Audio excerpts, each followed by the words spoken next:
Hi friends, எல்லோரும் எப்படி இருக்கீங்க? ரொம்ப நாள் ஆச்சு லாங் வீடியோ வந்து போஸ்ட் பண்ணி. ஸோ நவராத்திரி வந்து கொலு அடிக்கிறதே வந்து லாங் வீடியோவாக போஸ்ட் பண்ணலாம் அப்படின்ட்டு தான் நான் லாங் வீடியோ வந்து போஸ்ட் பண்ணாமல் இருந்தேன். என்னை சப்ஸ்கிரைப் பண்ண எல்லா சப்ஸ்கிரைபர்ஸ்க்கும் ரொம்ப ரொம்ப தேங்க்ஸ். ஸோ இப்போ நம்ம வீடியோக்குள்ளே வந்து போகலாம். ஃபர்ஸ்ட் ஆஃப் ஆல் எல்லாத்துக்கும் ஹாப்பி நவராத்திரி. ஸோ நவராத்திரி அன்றைக்கி சில பேர் வந்து கொலு வந்து அரேஞ்ச் பண்ணுவீங்க அப்படின்னு சொல்லி நினைக்கிறேன். அந்த மாதிரி யாராவது கொலு அரேஞ்ச் பண்ணியிருந்தீங்கன்னா கீழே வந்துட்டு கமெண்ட் செக்ஷனில் கமெண்ட் பண்ணுங்கள். கொலு அரேஞ்ச் பண்ணுறவங்க வீட்டில் வந்து பார்த்திங்கன்னா ரொம்ப டெக்கரேட்டிவாக வந்து அரேஞ்ச் பண்ணுவாங்க. எனக்கு பார்க்கவே ரொம்ப ரொம்ப ரொம்ப பிடிக்கும். அதுவும் தீமெல்லாம் வச்சு அரேஞ்ச் பண்ணுறப்போ வந்து பார்த்திங்கன்னா செம்மையாக வந்து இருக்கும். ஸோ எங்கள் அம்மாலாம் வந்து அப்படிலாம் வந்து அரேஞ்ச் பண்ணியிருக்காங்க. நான் எங்கள் அம்மாவுக்கு ஹெல்ப்பெல்லாம் வந்து பண்ணியிருக்கேன். ஸோ இது வந்து ரெண்டட் ஹவுஸ். ஸோ என்னால் வந்து நிறையா பொம்மையும் நிறையா திங்ஸும் வந்து ஸ்டோர் பண்ணி வச்சிட்ருக்க முடியாது இல்லையா?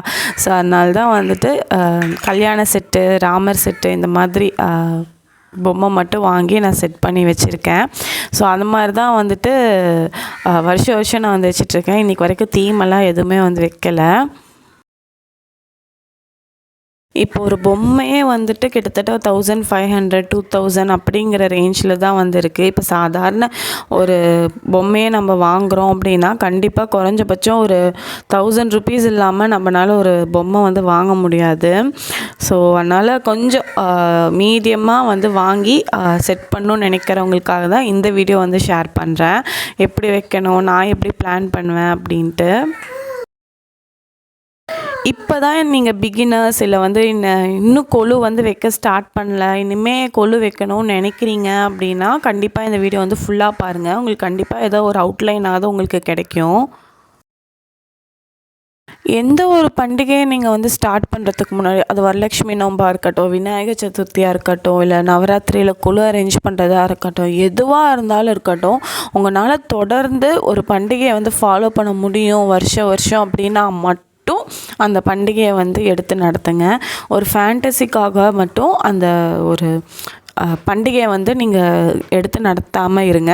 ஒரு நல்ல ஒரு மனசில் என்னால் முடியும், நான் நடத்துவேன், வருஷம் என்ன ஒரு தடங்கள் வந்தாலும் சரி அந்த பண்டிகையை நான் எப்படி இருந்தாலும் நடத்தி முடிப்பேன் அப்படின்னு நினைக்கிறவங்க மட்டும் எந்த ஒரு பண்டிகை, இந்த பண்டிகைக்கு மட்டும் இல்லை, எந்த ஒரு பண்டிகையை நீங்கள் வந்து நடத்தலாம். நான் வந்துட்டு வருஷம் கிராண்டாலாம் பண்ணவே மாட்டேங்க. என்னால் எவ்வளோ முடியுதோ அவ்வளோதான் வந்து நான் வந்து 5 இயர்ஸாக வந்து பண்ணிகிட்ருக்கேன். அது எந்த ஒரு பண்டிகையாக இருந்தாலும் சரி. பட்ஜெட் வந்து இவ்வளோ தான் ஒதுக்கிட்டேன்னா அதுக்கு வேணுங்கிற மாதிரியே வந்து வச்சு கொடுக்கறதுலேருந்து சாமிக்கு பூ வாங்குறதுலேருந்து எல்லாமே நான் வந்து அதில் முடிச்சிடுவேன். எக்ஸ்ட்ரா வந்துட்டு எதுவுமே வந்து ஆடம்பரமாக நான் வந்து பண்ணவே மாட்டேன். லைட் செட்டிங்கோ பேக்ரவுண்டோ எதுவுமே வந்து அந்த அளவுக்கு நான் வந்து பண்ண மாட்டேன். ஒரு வேளை காசு வந்துச்சுன்னா நெக்ஸ்ட் அதுக்கான ஒரு ஃபேண்டசிக்காக செலவு பண்ணுவேனே தவிர ஃபர்ஸ்ட் பண்டிகை எடுத்து நடத்தணும் அப்படிங்கிற ஒரு முடிவில் மட்டும்தான் நான் வந்து இருப்பேன். பிகினர்ஸாக இருந்தீங்கன்னா எடுத்தோன்னே எல்லா பொம்மையும் வந்து வாங்காதீங்க. ஃபர்ஸ்ட் 3 ஸ்டெப்புக்கான பொம்மையை மட்டும் சூஸ் பண்ணிக்கோங்க. ஏன்னா ஒரு பொம்மையை வந்து 1000 ருபீஸ் இல்லாமல் வந்து வாங்க முடியாது. நீங்கள் வந்துட்டு அஃபோர்டபுள் பண்ண முடியும்னா நீங்கள் 5 ஸ்டெப்லேருந்தே கூட ஆரம்பிக்கலாம். ஒரு வேளை உங்களால் அஃபோர்ட் பண்ண முடியல அப்படின்னா 3 ஸ்டெப்ஸ்லேருந்து ஆரம்பிச்சுக்கோங்க. கேப் விட்டு பொம்மையை வந்து அரேஞ்ச் பண்ணிக்கோங்க. நான் வந்து ஃபர்ஸ்ட் டைம் வந்து பிளான் பண்ணப்போ கண்டிப்பாக 30 தேவிகள் வந்து வைக்கணும் அப்படின்ட்டு ஃபர்ஸ்ட் படிக்கிறதுல வந்து பார்த்திங்கன்னா துர்கா, மகாலட்சுமி, சரஸ்வதி அப்படின்னு வந்து நான் அரேஞ்ச் பண்ணி வச்சுருப்பேன். நெக்ஸ்ட்டு ஸ்டெப்பில் வந்து அஷ்டலக்ஷ்மிகள் வந்து வாங்கியிருப்பேன். அந்த அஷ்டலக்ஷ்மிகளை தான் வந்து மகாலட்சுமி தாயார் ஒன்று இருக்கும், அதை எடுத்து 30 தேவிக்குள்ளே அடிச்சுட்டு அடுத்த ஸ்டெப் வந்துட்டு அஷ்டலக்ஷ்மிகள், இந்த கஜலக்ஷ்மி, சந்தானலக்ஷ்மி, அந்த மாதிரி லக்ஷ்மியெல்லாம் வந்து அடுத்த ஸ்டெப்பில் வந்து வச்சுட்டேன். ஸோ அதுக்கு அடுத்த ஸ்டெப் வந்துட்டு கல்யாண செட் வந்து வச்சுருந்தேன். அப்புறம் வந்து ராமர் செட் வந்து வச்சுருந்தேன். இதுதான் வந்து நான் ஃபர்ஸ்ட் டைம் வந்துட்டு கொலு வைக்கிறப்போ வாங்கினது. இதுதான் வந்துட்டு நான் ஃபர்ஸ்ட் டைம் கொலு வச்சப்போ எல்லாம் கேப்பாக வந்து இருக்குங்க. ஸோ அதுக்கு அடுத்து வர நவராத்திரியில் வந்துட்டு முருகர் பொம்மை வாங்கினேன், திருச்செந்தூர் முருகர் வாங்கினேன், அதுக்கப்புறம் கிருஷ்ணர் பொம்மை வாங்கினேன். அந்த மாதிரி வருஷம் ஒவ்வொரு பொம்மையாக வாங்கி அடுக்கி வச்சுட்டே வந்தேன். இந்த தடவை பார்த்திங்கன்னா கேப்பாக தான் இருக்கும். ஆனால் 5 ஸ்டெப்புக்கு வந்து நான் கொலு வந்து வச்சுருக்கேன். எங்கள் பாட்டி வந்து சொல்லுவாங்க, ரொம்ப ரொம்ப முக்கியமாக வந்து கொலுவில் இருக்க வேண்டியது மரப்பாச்சி பொம்மை அப்படின்னு சொல்லுவாங்க. மரப்பாச்சியில் வந்து ஆணும் பெண்ணும் வந்து இருப்பாங்க. ஸோ அதுதான் வந்து ரொம்பவே வந்து முக்கியமான பொம்மை. ஸோ வாங்குறப்போ கையோட வந்து மரப்பாச்சி பொம்மை வந்து ஃபர்ஸ்ட்டு மரப்பாச்சி பொம்மை வாங்கி ஃபர்ஸ்ட்டு கொலுவில் வச்சிடணும் அப்படின்னு சொல்லுவாங்க. ஸோ அந்த மாதிரி தான் வச்சு நான் ஸ்டார்ட் பண்ணியிருக்கேன். ஒவ்வொரு மேலே வந்துட்டு கொலு படிக்கட்டு வந்து நான் எப்படி ஃபஸ்ட்டு நினச்சேன் அப்படின்னா, ப்ளைவுட்டெல்லாம் இருக்கும் இல்லையா, ஸோ அதெல்லாம் வந்துட்டு ஆணி அடித்து 3 படிக்கட் வர மாதிரி தான் வந்துட்டு பிளான் பண்ணி வச்சுருந்தேன். ஸோ இப்போ வரைக்கும் அதே படிக்கட்டு தான். அந்த படிக்கட்டு எதுக்காகவும் வந்து நான் யூஸ் பண்ண மாட்டேன். ஸோ எப்போ கொலு எடுத்து வைக்கிறேனோ அந்த மாதிரி. இது ஃபோல்டபுளாக வந்து கிடையாது. ஏன்னா நாம்ளே வந்துட்டு சுத்தியல் எடுத்து அந்த ஆணி வச்சு அடிக்கிறது தான். ஸோ ஃபோல்டபுளாக வந்து கிடையாது. எங்கேயாவது ஒரு மேலே தூக்கி போட்டோன்னா அது பாட்டுக்கு கிடக்கும். ஸோ அதனால் சின்னதாக தான் பிளான் பண்ணி சின்னதாக தான் வச்சுருந்தேன். இதே 3 படிக்கட்டில் வைக்கிறப்போ இந்த தடவை கொஞ்சம் கசன்னு இருந்த மாதிரி இருந்தது. பொம்மையெல்லாம் ரொம்ப ஒட்டின மாதிரி இருந்தது. ஸோ 5 ஸ்டெப்புக்கு போயிடலாம் அப்படின்ட்டு மணப்பலகை இருக்கும் இல்லையா, ஸோ அது வந்துட்டு 2 வந்து ஒட்டுக்கா போட்டு 4th ஸ்டெப்பாகவும், ஒரே ஒரு மணப்பலகை போட்டு 5th ஸ்டெப்பாகவும் வச்சு இந்த தடவை நான் வந்து கொலு அடிக்க முடிச்சிட்டேன். கண்டிப்பாக வந்து நீங்கள் 3 ஸ்டெப்பில் ஸ்டார்ட் பண்ணுறீங்க அப்படின்னா 5 ஸ்டெப்பாக தான் உங்கள் கொலு வந்து போகுமே தவிர அது வந்து கண்டிப்பாக வந்து குறையாது. ஏதாவது ஒரு பொம்மை வந்து பிம்பம் ஆயிடுச்சு அப்படின்னா அது வந்து கொலுவில் வந்து வைக்காதீங்க. அதை வந்து தூக்கி போட்டுட்டு வேறு ஏதாவது வச்சு அதை அட்ஜஸ்ட் பண்ண முடியுமா அப்படின்னு சொல்லி பாருங்கள். இந்த தடவை நான் அப்படி அட்ஜஸ்ட் பண்ணியிருந்தேன். கல்யாண செட்டில் வந்து பார்த்திங்கன்னா ஒரு பொம்மை வந்து பிம்பம் ஆயிடுச்சு. ஸோ அதை அட்ஜஸ்ட் பண்ணி 2 பசங்க உட்காந்து காய்கறி விற்கிற மாதிரி வச்சுருக்கேன். ஏன்னா அவங்க வந்து தனியாக உட்காந்தா நல்லா இல்லை கல்யாண செட்டில். ஸோ அதனால் உட்காந்து காய்கறி விற்கிற மாதிரி வந்து வச்சுருக்கேன்.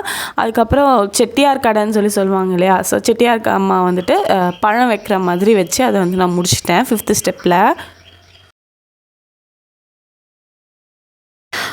நான் வந்து பிகினர்ஸ்லேருந்து இப்போ ஸ்டார்ட் பண்ணி 5th ஸ்டெப் வந்து பண்ணியிருக்கேன். கண்டிப்பாக பிகினர்ஸ் வந்துட்டு எடுத்தோன்னே ஒரு செட்டாக வந்து போகணும், பெரிய பெரிய பொம்மையாக வந்துட்டு நம்ம வாங்கணும் அப்படின்னு வந்து நினைக்க வேண்டாம்.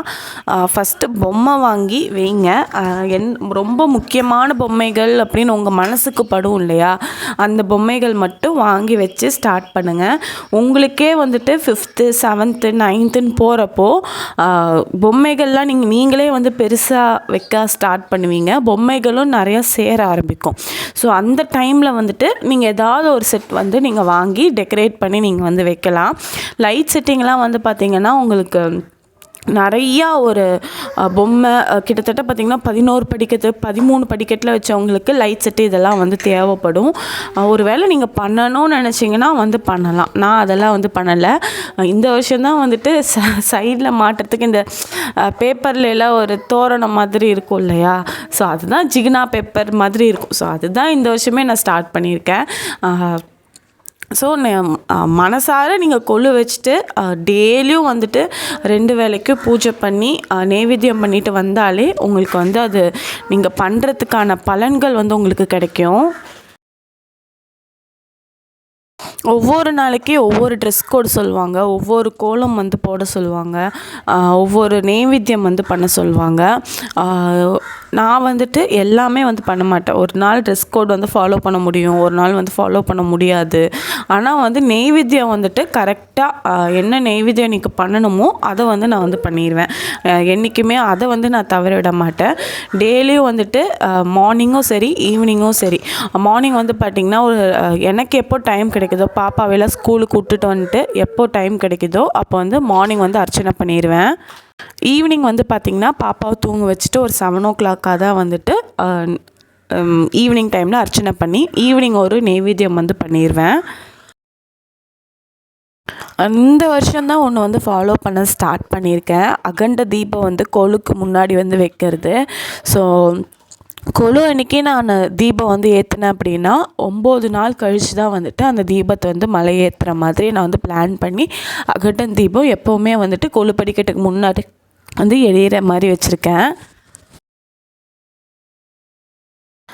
ஓகேங்க. இதெல்லாம் நீங்கள் பண்ணி முடிச்சிட்டிங்க பிகினர்ஸ் அப்படின்னா, அடுத்தது வந்து என்ன வந்து சொல்லலாம் அம்மன்கிட்ட முன்னாடி உட்காந்து அப்படின்னா, நீங்கள் வந்து என்ன வேணால் பாட்டு பாடலாங்க. இந்த ராகம், அந்த ராகம் அதெல்லாம் வந்து ஒரு சிலர் வந்துட்டு பாடுறது வந்து வழக்கம். எங்கள் அம்மாலாம் வந்து பாடுவாங்க. ஏன்னா வந்து எங்கள் அம்மாவுக்கு ஒரு 10 பாட்டு தெரியுதுன்னா எனக்கு ஒரு 5 பாட்டு தான் வந்து தெரியும். ஸோ அந்தளவுக்கு தெரியாது என்ன பண்ண முடியும், அதை அப்படியே வந்து விட்டுற வேண்டியதான். ஸோ டெய்லியும் எனக்கு தெரிஞ்ச அந்த 5 பாட்டையும் பாடிட்டு தமிழில் வந்துட்டு ரக்ஷ ரக்ஷ ஜெகன் மாதா இருக்குது, ஜெய ஜெய தேவி இருக்குது. இல்லை உங்களுக்கு ஐகிரி நந்தினி ஸ்லோகம் தெரியும்னா நீங்கள் வந்து ஸ்லோகம் வந்து புக்கில் பார்த்து படிக்கலாம். இல்லை வந்து பின்னாடி வந்து நீங்கள் யூடியூப்லேயோ இதையோ வந்து கனெக்ட் பண்ணிவிட்டு பின்னாடி கூட நீங்கள் ஓட விட்டுட்டு நீங்கள் பாட்டுக்கு அம்மன் முன்னாடி கூட நீங்கள் வந்து உட்காந்துட்ருக்கலாம். வரவங்களுக்கெல்லாம் நம்ம சாப்பாடு போட்டு தான் அனுப்பணும் அப்படின்னு வந்து கிடையாதுங்க. பிரசாதம் கூட நம்ம வந்து கொடுக்கலாம். இப்போ சாமிக்கு நீங்கள் சுண்டல் பண்ணுறீங்கன்னா அன்றைக்கி யாராவது வந்தாங்கன்னா அந்த சுண்டலையே நீங்கள் வந்து தொன்னையில் போட்டு கொடுக்கலாம். மஞ்சள், குங்குமம், கண்ணாடி வளையல், சரடு இதெல்லாம் நீங்கள் வச்சு கூட கொடுக்கலாம். வசதிக்கு ஏற்ற மாதிரி ப்ளவுஸ் பிட்டோ இல்லை வந்து அழகாக வந்துட்டு ஏதாவது ஒரு டெக்கரேட்டிவ் பொருளோ என்ன ஒரு கிளாத்தோ ஏதோ நம்ம வசதிக்கு என்ன இருக்கோ அதை நீங்கள் வச்சு கொடுக்கலாம். நான் வந்து ஸ்டார்டிங்கில் வெறும் மஞ்சள், குங்குமம், சரடு இது மட்டும்தான் வந்து கொடுத்தேன். வெத்தலை பாக்கோட வேறு எதுவுமே வச்சு கொடுக்கல. அதுக்கு அடுத்தது வந்து கண்ணாடி வளையல், அடுத்த வருஷம் கண்ணாடி வளையல் வச்சு கொடுத்தேன். ஸோ அதுக்கு அடுத்தது வந்து பார்த்திங்கன்னா பிளாஸ்டிக்கில் வந்துட்டு சில்வர் ஸ்பூனும் டம்ளரும் வச்சு கொடுத்தேன். ஸோ இப்போ வந்துட்டு பிளாஸ்டிக் கப் தான் வந்துட்டு நான் சூஸ் பண்ணி வச்சுருக்கேன். ஸோ இந்த வருஷம் வந்துட்டு உங்களுக்கே வந்து இன்க்ரீஸ் ஆகிறது வந்து தெரியும். உங்களுக்கே ஒரு ஐடியா வந்து கிடச்சிரும். இப்போ தான் பிகினர்ஸ் அப்படின்னா கண்டிப்பாக அவங்க வந்து மஞ்சள், குங்குமம், சரடு, வெத்தலை பாக்கு இது போதுங்க. வேறு அப்புறம் வந்து பிரசாதம் ஒரு தொன்னையில் வந்து கொடுத்தீங்கன்னா இதுவே வந்து போதுமானது தான். ஸோ நீங்கள் எடுத்தோன்னே அப்படி பண்ணணும்னு நினைக்காதீங்க. இருந்துச்சுன்னா பண்ண ஸ்டார்ட் பண்ணுங்கள். இல்லாதவங்க பிகினர்ஸ் வந்துட்டு மனசார யாராக இருந்தாலும் சரிங்க, பிகினர்ஸாக இருந்தாலும் சரி, இல்லை வருஷம் ஒரு 10-15 வருஷம் கொள்ளு வைக்கிறவங்களாக இருந்தாலும் சரிங்க, இருக்கிறத வச்சு நம்ம ஸ்டார்ட் பண்ணோம் அப்படின்னா அது நம்மளை கொண்டு போய் நிறுத்தி வைக்கிற ஸ்டேஜே வந்து வேறு தான். ஒவ்வொருத்தங்களும் கலசம் வந்து வைப்பாங்க. நான் வந்துட்டு கலசம் வந்து வச்சுருக்கேன். ஒரு சிலர் கலசம் வச்சு வழிபடுறவங்களும் உண்டு, ஒரு சிலர் வந்து வச்சு வழிபடாதவங்களும் இருக்காங்க. அந்த கலசம் எதுக்காக வைப்பாங்க அப்படின்னா, வரலட்சுமி நோன்பு யாராவது வந்துட்டு தவற விட்டுட்டாங்க அப்படின்னா அந்த கலசத்தில் வந்துட்டு வரலட்சுமி நோன்பு பூஜையும் வந்துட்டு வெள்ளிக்கிழமை அன்றைக்கி பண்ணிடுவாங்க. ஸோ அந்த ஒரு ரீசனுக்காக தான் நான் வந்துட்டு முகமெல்லாம் வைக்கல. ஜஸ்ட் ஒரு சொம்பில் வந்துட்டு தண்ணி வச்சு கலசம் நம்ம ருப்பி வைப்போம் இல்லையா, தேங்காய் வச்சு. ஸோ அந்த மாதிரி தான் நான் வந்துட்டு அரேஞ்ச் பண்ணி வச்சுருக்கேன். நான் தான் ஒரு விஷயம் வந்து சொல்கிறேங்க. நான் எப்படி கலசம் வைக்கிறேன்னா, எங்கள் அம்மா வந்து கலசம் வச்சதை பார்த்தேன். எங்கள் அம்மா வந்து எங்கள் பாட்டி வச்சதை பார்த்தாங்க. ஸோ நான் வந்து கலசம் வைக்க ஸ்டார்ட் பண்ணேன். இப்போ உங்கள் வீட்டில் நீங்கள் தான் வந்து ஃபஸ்ட்டு வந்துட்டு கொலுவே வந்து வைக்கிறீங்கன்னா யோசிச்சுக்கோங்க. வருஷம் என்னால் கலசம் வந்து வைக்க முடியும் அப்படின்னா கலசம் வைங்க. இல்லை வருஷம் என்னால் கலசம் வைக்க முடியாது, நான் அதை நெக்ஸ்ட் இயர் வச்சுக்கிறேன் அப்படின்னா வேறு கலசம் இல்லாமல் நீங்கள் வந்து கொலுவை மட்டும் அரேஞ்ச் பண்ணி வைங்க. உங்களுக்கு எந்த வந்துட்டு கம்ஃபர்டபுளாக இருக்கோ, உங்களால் முடியும், ஸ்லோகம் சொல்ல முடியும், என்னால் சாமிக்காக விஷயங்கள் வந்து பண்ண முடியும் நீங்கள் நினச்சிங்க அப்படின்னா அந்த விஷயத்தை ஃபாலோ பண்ணுங்கள். இல்லையா நீங்கள் ஜஸ்ட் எப்பவும் போல் நீங்கள் சாமி நமஸ்காரம் பண்ணாலே நான் உங்களுக்கு போதுமானது. நீங்கள் கொலு வைக்கல, அதனால் நான் உங்ககிட்ட கோச்சிட்டு உனக்கு வேணுங்கிறதெல்லாம் நான் நிறைவேற்றி தரமாட்டேன் அப்படின்னு சாமி ஒன்றும் கோச்சிக்க போகிறதும் கிடையாது. உங்களுக்கு வேணுங்கிறத செய்யாமல் இருக்க போகிறதும் கிடையாது. உங்களுக்கு என்ன வேணுமோ அது உங்களை தேடி வரதான் போகுது. ஸோ நீங்கள் அதுக்கான ஒரு ஸ்டெப்பை வந்துட்டு நீங்கள் எடுக்கிறீங்க அப்படின்னு மட்டும் வச்சுக்கோங்க. என்றைக்குமே வந்து சாமி வந்து கோச்சிக்க போகிறதில்ல. அவங்க தான் வந்து கொலு வச்சுருக்காங்க. நீ எனக்காக 1000 ரூபாய் செலவு பண்ணினா அவங்க எனக்காக வந்து 2 லட்ச ரூபாய் செலவு பண்ணியிருக்காங்க. ஸோ நான் அவங்களுக்கு தான் வந்து கருணையெல்லாம் வந்து காட்டுவேன் அப்படின்லாம் வந்து நினைக்க போகிறது கிடையாது. நம்ம மனுஷங்க மாதிரி வந்து சாமி கிடையாது. நீங்கள் மனசார நீங்கள் நமஸ்காரம் பண்ணாலே உங்களுக்கு வேணுங்கிறத, உங்களுக்கு நல்லதாக இருந்தால் கண்டிப்பாக அது வந்து கடவுள் வந்து கொடுத்துருவாரு. எனக்கு தெரிஞ்ச எல்லா விஷயத்தையும் இந்த வீடியோவில் நான் ஷேர் பண்ணியிருக்கேன்னு நினைக்கிறேன். கண்டிப்பாக பிகினர்ஸ்க்கு வந்து ஒரு யூஸ்ஃபுல்லாகவும் இருந்திருக்கும். கொலுன்னா உங்களுக்கு என்னன்னு கூட தெரிஞ்சிருக்கும். அம்மனை வந்து கொண்டாட விதமாக வந்துட்டு இந்த கொலு வந்து நம்ம வைக்கிறோம். ஸோ அம்மனை எந்த அளவுக்கு நம்மளால் கொண்டாட முடியுமோ அந்த அளவுக்கு நம்ம வந்து கொண்டாடுவோம்.